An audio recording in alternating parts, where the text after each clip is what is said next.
God. Alright. Where are we here?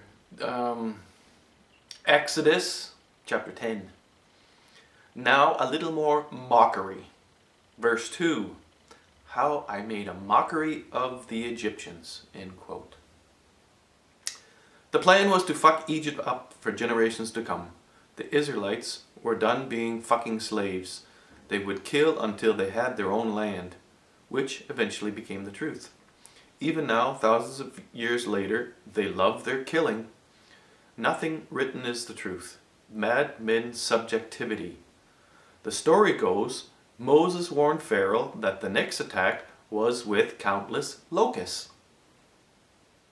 The Pharaoh is getting bored with all the terror and consents to let all the Hebrew men go off in the desert. No, everyone and everything. Verse 9, Moses replied, We will all go, young and old. We will go with our sons and daughters, our flocks and herds, for we must observe the Lord's festival. End quote. Pharaoh knew, like any 6-year-old would, the buggers didn't intend to go out for a few days and wander back to slavery. So down comes the locusts. Verse 14. Locusts invaded all of the land of Egypt and settled within all the territory of Egypt in a thick mass. End quote. Verse 16.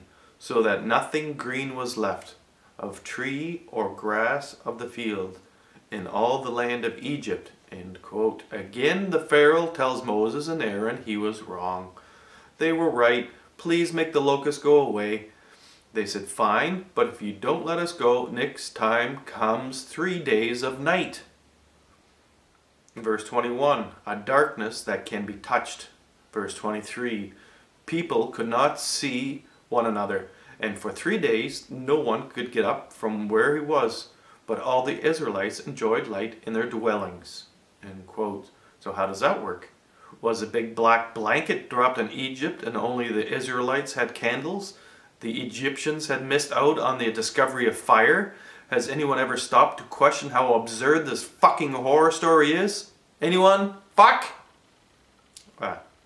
Pharaoh then agrees to let the Israelites go, but not the flocks. And that ain't good enough for Moses and Aaron. Verse 26. Not a hoof shall remain behind, for we must select from it for the worship of the Lord our God, and we will not know with what we are to worship the Lord until we arrive there. Again, the Pharaoh tells Moses to go fuck himself. Next time he saw Moses, he would die. Moses gave him the finger and pranced out. People still believe this. I find it really hard to believe that people believe this. This mad horror story of hatred, violence, terrorism, horror, rape, plunder, incest. And that's holy? Jesus Christ Almighty, you people are really, really sick.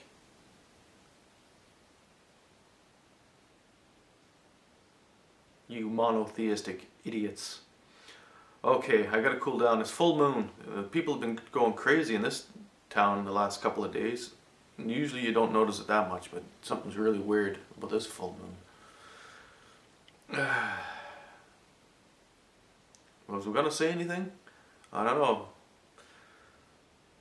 Still things are dying. You can eat locusts, by the way. Locusts, I haven't eaten any, but all over the world they eat locusts. And it's like eating, what's that bug out of the ocean that everybody likes? Shrimp.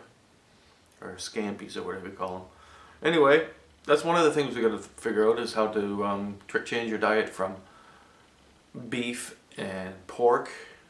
I mean, the Jews were right there. Pork is a silly thing to eat. Not just because of any kind of religious reasons, just because it's too bloody trying on the planet. It takes too much water, it takes too much food, takes too much energy, and beef is the same. And I suppose you could say that's the same for milk products. I mean, we're all guilty, but we've got to figure out how to change that. Guilty is charged. So, I don't think there's anything to explain there. If you can't figure out that this is insanity, then you are probably insane. We will go on.